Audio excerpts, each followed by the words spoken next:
We are just days away from college football on the field, and we can actually talk about the action on the field and not just the speculation. But until then, we have promised to knock out every Power 5 conference schedule in America leading up to opening day. We've made our way through the ACC, the Big Ten, the SEC, the Big 12, Utah, and now the rest of the Pac-12. And one schedule that should be very intriguing to most is the Oregon Ducks, hailed every year in recent years as a national championship contender, and they have been.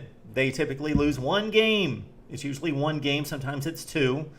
Last season, a couple games, and the season before, one loss before winning the Fiesta Bowl. Last season, a couple losses. The Stanford game, as Oregon looked to be marching on to a national championship game, and then they tripped up against Kadeem Carey and Arizona as well. But again, national championship talk every year, and it's not like Oregon collapses. They are always in the hunt.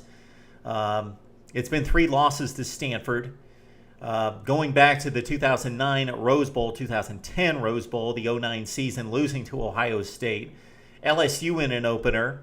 Of course, that Oregon team in 2010 ran the table, then lost to Auburn in heartbreaking fashion on the Michael Dyer knee play and then the last-second field goal. And again, it's been Stanford a number of times as well, 3 times, I believe. So will this team get it done? Well, they've got 2 more opportunities, 2 more slots open to make it to the national championship round this season with the college football playoff. It's actually a selection process, but we'll call it a playoff because that's what it's been named. So will Oregon get it done? Let's look at the schedule. They've got a couple breaks in here.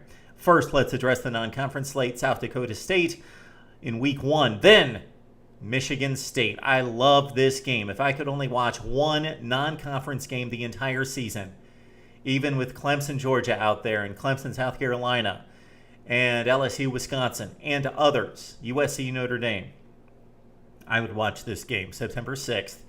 Oregon probably will be a double-digit favorite against Michigan State, despite what Sparty proved last season. The loss is pretty substantial on defense for Michigan State in particular, but the offense coming back, and it's an underrated offense for Michigan State. This one really intrigues me. At night, at Oregon, Michigan State coming to town on September 6th, and that's one of those games that the Ducks expected to win, but could be extremely difficult. I expect Michigan State to play this one to the wire and play Michigan State football and punch Oregon in the mouth. Will the Ducks respond favorably? Okay, that's the one non-conference game because the next week it's Wyoming. The Cowboys, a decent program, but Oregon will lay waste to them as well. So they will go 2-1 or 3-0 in the non-conference season, and that could set the stage for a college football playoff run for this Oregon program this season. Let's look at the Pac-12 schedule. The Pac-12 almost gets it right. They play 9 conference games. They've got 12 teams in the conference, so they're only missing 2 games.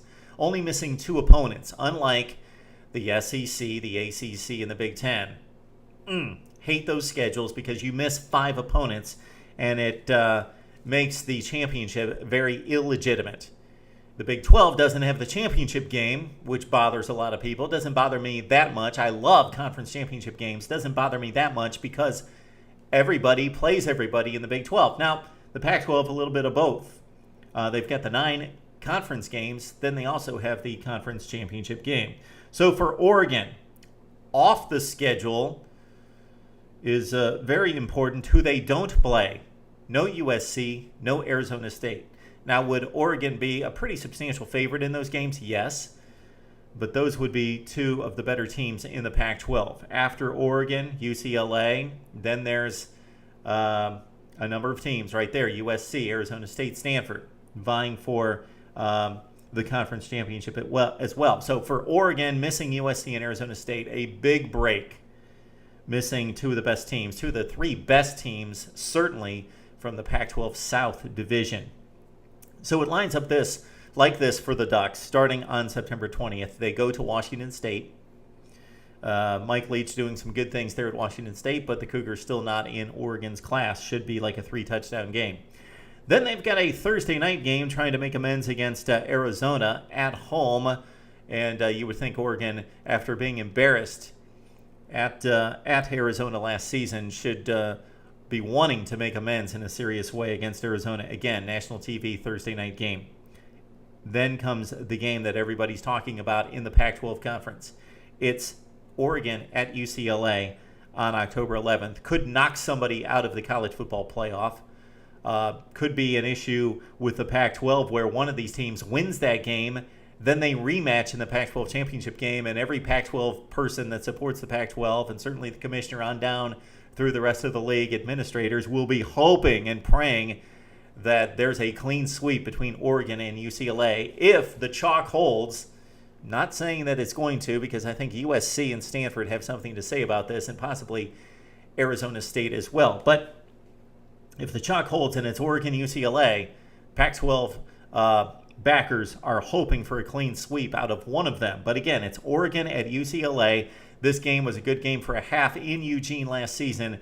Then Oregon, way too much for UCLA. The Bruins look to be much more prepared for big-time opponents this season, with Brett Hundley hopefully gaining some consistency. He's a great quarterback, great talent, has the arm and the running ability, but is not consistent enough, cannot accurately make all the throws all the time. Marcus Mariota has been much more consistent as the Oregon quarterback. They will duel it out at the Rose Bowl on October 11th.